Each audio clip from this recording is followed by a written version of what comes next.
Gretchen Nissenfeld werd geboren op 22 oktober 1908 in Band in Duitsland, dus in Oost-Friesland.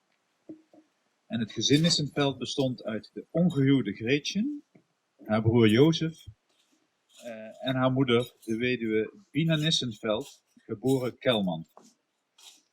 De moeder was op 11 november 1874 in Ulano in Polen geboren. Ze werd op 4 juli 1933 in Maastricht ingeschreven, terwijl de dochter op 2 september 1933 werd ingeschreven. En de broer kwam op 28 december 1933 vanuit Bremen naar Maastricht. Ze woonde hier in Maastricht eerst op de Mergerweg 125, daarna op de Luikerweg 5. En gingen toen wonen hier aan de Eilverlaan 20, waar zij op 17 mei 1944 weer vertrok. Onbekend waarheen, zoals dat werd aangeduid. En Jozef Nissenfeld, de broer van Gretchen dus, werd op 16 december 1899 in Maagdenburg geboren. En hij ging met zijn echtgenote wonen in de Franquinetstraat 3a. En hij had de Duitse nationaliteit. Zijn echtgenote heette Gertrud Minczwinski.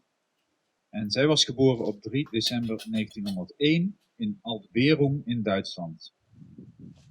En hun zoon Wolfgang werd geboren op 5 september 1931 in Bremen.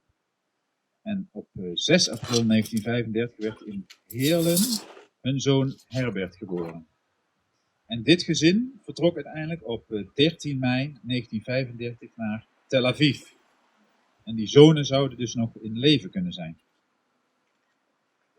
En Gretchen werd op 11 november 1942 door de politie hier gearresteerd en naar Westerbork gebracht. En deze arrestatie, op last van de Sicherheitspolizei en de overbrenging naar het huis van bewaring in Maastricht, en vervolgens het transport met 23 andere Joden door de marechaussee naar kamp Westerbork, wordt bevestigd in een brief van de burgemeester van Maastricht aan de commissaris van de provincie Limburg op 16 november 1942. En vanuit Westerbork werd zij 3 maanden later, op 16 februari 1943, met de 50ste trein met 1108 personen erin naar Auschwitz-Birkenau gedeporteerd. En bij aankomst op 19 februari 1943 werd zij meteen vermoord.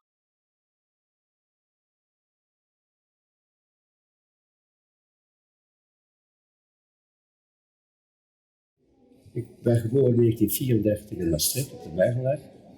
En dat herinner ik niet meer, maar ik heb daarna met mijn ouders hier gewoond. Tot waarschijnlijk 1942, toen moest ik onderduiken. En de familie bestond uit mijn ouders, mijn broer, mijn zus, omaatje en tante Grete. Tante Grete was de zus van mijn moeder. Dat was een lieve, opgewekte vrouw. Ik ging elke morgen met de fiets naar de werk. Sprak in tegenstelling tot mijn moeder goed Nederlands. Dat was goed geïntegreerd. Want tegenstelling mijn moeder had ze krullen, mijn moeder had glad haar. Was niet getrouwd en dat was de reden waarschijnlijk dat zij als eerste werd opgeroepen.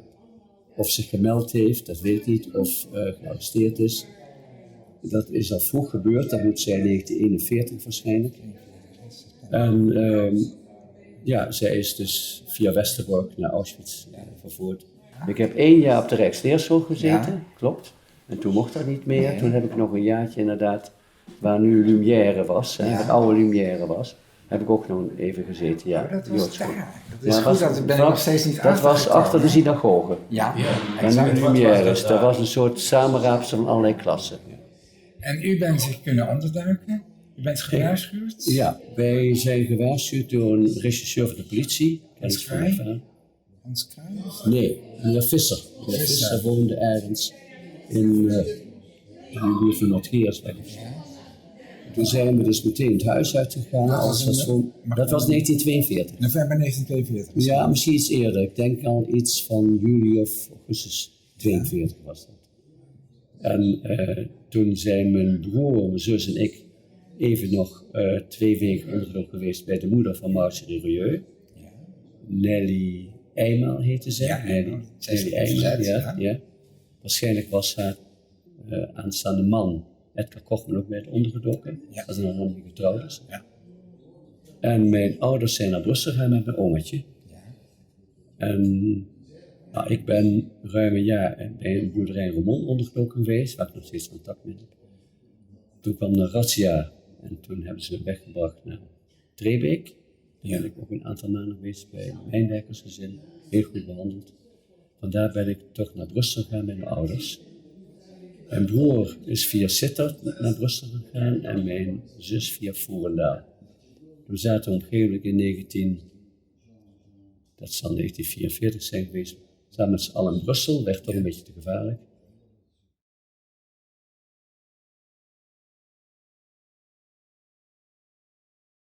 En toen zijn we al in september, oktober 1944 teruggekomen naar Maastricht.